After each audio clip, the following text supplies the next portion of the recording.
Hello everyone, हम लोग polynomial पढ़ रहे थे। ठीक है, तो पॉलिनोमियल का कुछ पार्ट हम लोगों ने अपलोड कर रखा है। ठीक है, जैसे फर्स्ट और सेकंड पार्ट, अभी थर्ड पार्ट की तरफ है। तो कुछ क्वेश्चंस हमने पीछे बता चुके हैं, मतलब बताया हमने, जैसे डिग्री निकालना, कोफिशिएंट, ये सब बता चुके हैं। ठीक है, आज का टॉपिक है zero of the polynomial, zeros of the polynomial, zeros of polynomial, यही आज का टॉपिक है। ठीक है, और बहुत ही इंपॉर्टेंट टॉपिक है ये। ठीक है, जो टॉपिक है बहुत ही इंपॉर्टेंट टॉपिक है। ठीक है, आगे भी बढ़ते चलेंगे। ठीक है, class 10th 11th sorry 10th में, 10th में भी है और 11th में भी है। ठीक है, और जो भी मतलब आगे पढ़ेंगे जीरोज ऑफ द पॉलिनोमियल, तो इम्पॉर्टेंट ही है, समझ लीजिए आप लोगों के लिए। एक बार समझ में आ गया तो समझ में आते रहेगा, अगर नहीं समझ में आया तो फिर हमेशा प्रॉब्लम क्रिएट करेगा ही करेगा। ठीक है, तो चलिए समझते हैं जीरो ऑफ द पॉलिनोमियल होता क्या है। ठीक है, किसी भी इक्वेशन का अगर हम लोग कोई वैल्यू निकालना हो, जैसे कोई इक्वेशन लिखा हुआ है, जैसे ऐसे लिखा हुआ है, पॉलिनोमियल को पी से डिनोट करते हैं। ठीक है, तो पी एक्स मान लेते हैं, इतना कुछ दिया हुआ है, P X is equal to X minus two, P X is equal to X minus two. अगर कहे find the zero of the polynomial of this polynomial, तो जीरो ऑफ द पॉलिनोमियल का मतलब क्या होता है, P X is equal to zero, P X is equal to what, zero. ठीक है, P X is equal to simply अगर समझने की कोशिश करें तो, सॉरी इसको मिटा दिए, सिंपली अगर समझने की कोशिश करें तो कह रहा है जो इक्वेशन दिया हुआ हमारे पास x माइनस टू, उसके बराबर जीरो है।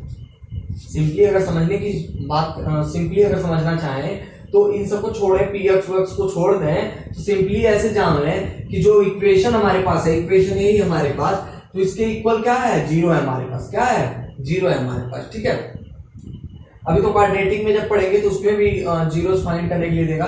ठीक है, क्यूबिक पढ़ेंगे उसमें भी जीरोस फाइंड करने के लिए देगा। ठीक है, तो अगर अभी इसी को नहीं जान पाएंगे, छोटे छोटे क्वेश्चंस को नहीं सॉल्व कर पाएंगे, तो बड़े क्वेश्चन को क्या सॉल्व करेंगे।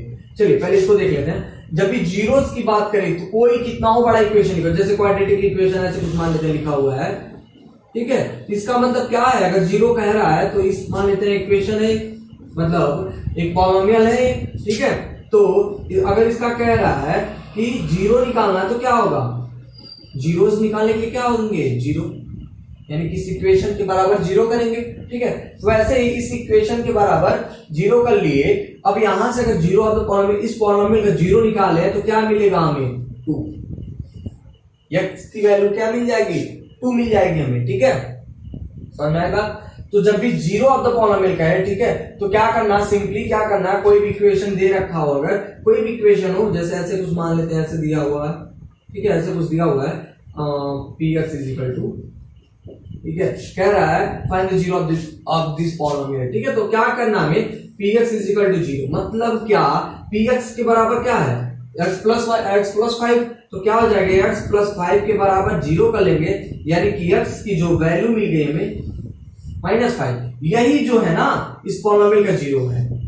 ये जो वैल्यू निकली है माइनस फाइव, यही इस पॉलिनोमियल का जीरो है। ठीक है, अब जीरो थोड़ा सा प्रॉब्लम क्रिएट करता है, जीरो से अगर कभी ऐसे कहे तो जीरो नहीं उसका होता है। ठीक है, उसकी कुछ वैल्यू होती है, वही निकालना होता है हमें, उसकी कुछ वैल्यू होती है, वही निकालना होता है। जैसे यहाँ पे देखें तो 2 निकला, यहाँ पे देखें तो माइनस 5 निकला, ऐसे कोई भी इक्वेशन ले लें। ठीक है, उसकी कोई वैल्यू होगी, वही निकालना। जैसे एग्जांपल में और कुछ ले लेते हैं। ठीक है, मान लेते हैं P X is equal to, sorry P Y ले लेते हैं इस बार, P Y is equal to P square minus 4, ऐसे कुछ अगर दिया हुआ है, P sorry Y square minus 4, तो याद रखना, अभी क्वाड्रेटिक पढ़ नहीं रहे हम लोग, क्वाड्रेटिक इसमें दिया भी नहीं, कोई क्वेश्चन क्वाड्रेटिक का नहीं दिया, लेकिन बता देते हैं थोड़ा सा। ठीक है, याद रखना है जितनी उसकी डिग्री होगी, जितनी उसकी डिग्री होगी, डिग्री मतलब क्या, हाईएस्ट पावर, उस पॉलिनोमियल का हाईएस्ट पावर, इस पॉलिनोमियल का हाईएस्ट पावर 2 है, तो जितनी उसकी डिग्री होती है उतने ही जीरोस उसके होते हैं, जितनी उसकी डिग्री होती है उतने ही क्या होते हैं, जीरोस उसके होते हैं, उस पॉलिनोमियल के उतने ही जीरो।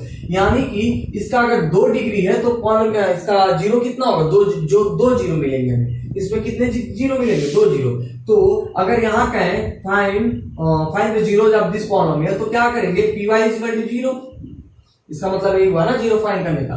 तो क्या हो जाएगा, Y square minus 4 is equal to zero, तो यहां देखेंगे तो Y square is equal to 4 होगा, और यहां फिर अगर देखें तो प्लस माइनस 2, देख लें एक बार प्लस एक बार माइनस, यानी कि दो वैल्यू मिली हमें, +2 -2, दो वैल्यू मिली तो दो वैल्यू यहाँ मिल गई हमें। ठीक है, हम बताए हैं कि जितनी उसकी डिग्री होगी उतने ही उसके जीरोस होंगे। ठीक है, चलिए इतना बड़ा क्वेश्चन नहीं दिया है, कोई भी इतना बड़ा क्वेश्चन नहीं दिया है, तो बस सिंपल वाला ही ऐसे कुछ दिया है। ठीक है, उसको सॉल्व करना आपको, बस फाइंड क्या मतलब अगर दिया ऐसे क्वेश्चन जीरो फाइंड करना हमें। ठीक है, find the zeros of this polynomial या फिर ऐसे कुछ दिया हुआ find the zeros of the following polynomials. ठीक है, तो ऐसे ही कुछ कर लेना है, यानी कि px इज इक्वल टू 0। अगर जो भी वेरिएबल देगा, ठीक है, याद रखेंगे जो भी वेरिएबल देगा उसी वेरिएबल को यहां लिखेंगे, वही वेरिएबल लिखा होगा। जैसे अगर t वेरिएबल लिया है तो pt is equal to t-4 ऐसे कुछ लिखा होगा। ठीक है, अगर a वेरिएबल लेगा तो ऐसे कुछ लिखा होगा a प्लस या फिर a-4 ऐसे कुछ a+5 ऐसे कुछ लिखा होगा। मतलब जो भी वेरिएबल इस पॉलिनोमियल में लेगा, ठीक है, वही यहाँ पे शो करेगा। ठीक है, इस पॉलिनोमियल में वही वेरिएबल शो करेगा। ठीक है, तो बहुत ही सिंपल सा है। अब देखें क्वेश्चन में, एग्जांपल में भी दिया हुआ है, क्वेश्चन में भी दिया हुआ है। ठीक है, मतलब एक्सरसाइज में भी दिया हुआ है। ठीक है, दिया क्या है ध्यान से देखें, दिया है इफ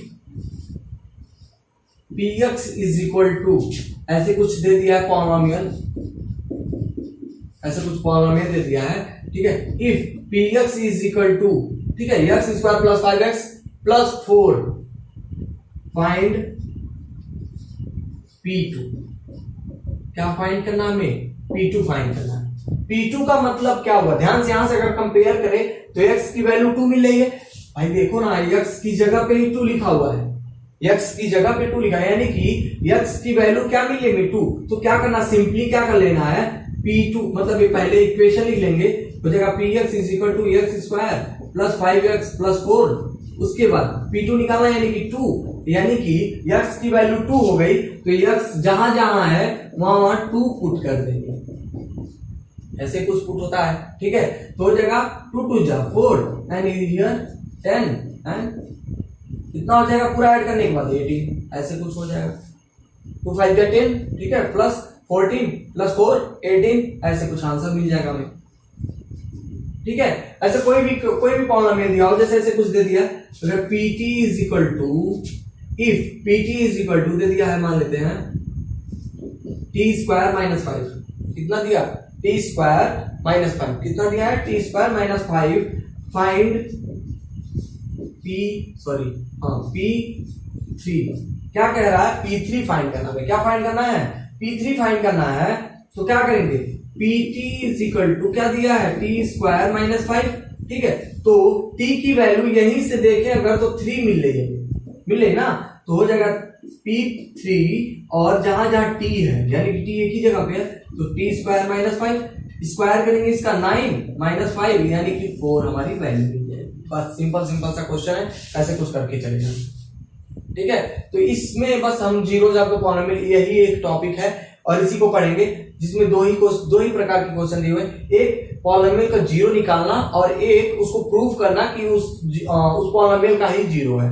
तो अगर ऐसे कुछ निकल रहा है, हमारे पास आंसर मिल रहा है, ठीक है, तो हमें क्या करना, अगर ऐसे कुछ दिया तो उस पॉलिनोमियल का क्या निकाल लेना, बस जीरो निकाल लेना, उस पॉलिनोमियल का वैल्यू निकाल लेना हमें। ठीक है, और जीरो निकालने के लिए तो बता ही दिया कैसे निकालना है। क्या करना है, कोई भी पॉलिनोमियल दिया हुआ है, अगर मान लेते px इज इक्वल टू दिया है x प्लस 6 दिया है, तो कह रहा है इसका जीरो निकालने के लिए, तो x plus 6 is equal to 0, x is equal to minus 6, transfer कर लेंगे इसको, यानी कि x की वैल्यू निकाल देंगे, वही हमारा जीरो होगा, वही हमारा क्या होगा, जीरो होगा। x की वैल्यू निकाल देंगे, वही हमारा जीरो होगा। ठीक है, चलिए, और वेरीफाई करने के लिए तीसरा क्वेश्चन में लिखा हुआ है वेरीफाई दैट।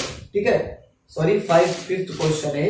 ठीक है, वेरीफाई दैट लिखा हुआ है, वेरीफाई दैट। तो वेरीफाई क्या करना है, वेरीफाई मतलब क्या होता है, वेरीफाई मतलब क्या होता है, प्रूफ करना है। क्या करना है, प्रूफ करना हमें। ठीक है, तो प्रूफ भी आसानी से किया जा सकता है। प्रूफ कैसे करेंगे पता है ना, क्या करेंगे, LHS is equal to RHS होता है। तो पहले अगर मान ले तो कोई इक्वेशन दिया हुआ है, ऐसे कुछ इक्वेशन दिया हुआ है,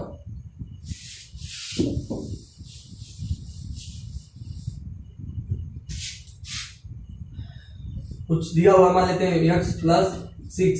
ठीक है, x प्लस 6 दिया हुआ है। ठीक है, x प्लस 6 कोई पॉलिनोमियल दिया हुआ है। ठीक है, कह रहा है इसको वेरीफाई कीजिए।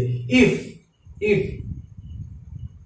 Zero of this polynomial is equal to -6, यानी कि इस पॉलिनोमियल का जो जीरो है -6 है, ठीक है, क्या है -6 है, तो यक्स की वैल्यू कितनी हो गई, -6 + 6 जीरो हो गया।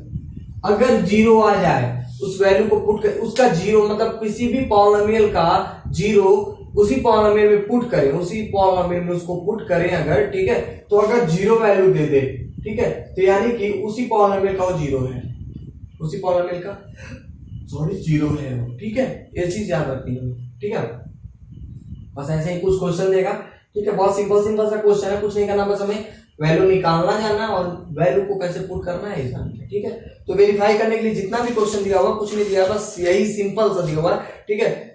कुछ ऐसे दिया हुआ, जीरो पॉलिनोमियल का दिया हुआ है और कह रहा है उसको प्रूव करना है, तो क्या करना है, जीरो जो पॉलिनोमियल का दिया हुआ है उसको पुट करेंगे, अगर जीरो वैल्यू आ गई यानी कि px की वैल्यू, यहाँ देखिए अगर मान लेते हैं px है कोई, मतलब कोई पॉलिनोमियल है ना, पॉलिनोमियल ही है, तो अगर px की वैल्यू जीरो हो गई तो फिर ठीक है भाई, ठीक है, यानी कि वेरीफाइड हो गया, लिखेंगे हेंस वेरीफाइड लिख सकते हैं नीचे, या फिर हेंस प्रूव्ड भी लिख सकते हैं, ठीक है, लेकिन वेरिफिकेशन में क्या लिखते हैं, वेरीफाइड लिखते हैं, ठीक है।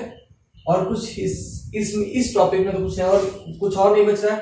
क्वाड्रेटिक इक्वेशन जब पढ़ेंगे तो उसमें जीरो जब तो पॉलिनोमियल पढ़ेंगे थोड़ा सा और बड़ा हो जाएगा, ठीक है, क्यूबिक पढ़ेंगे तो थोड़ा सा और उसमें बड़ा हो जाएगा, और बाई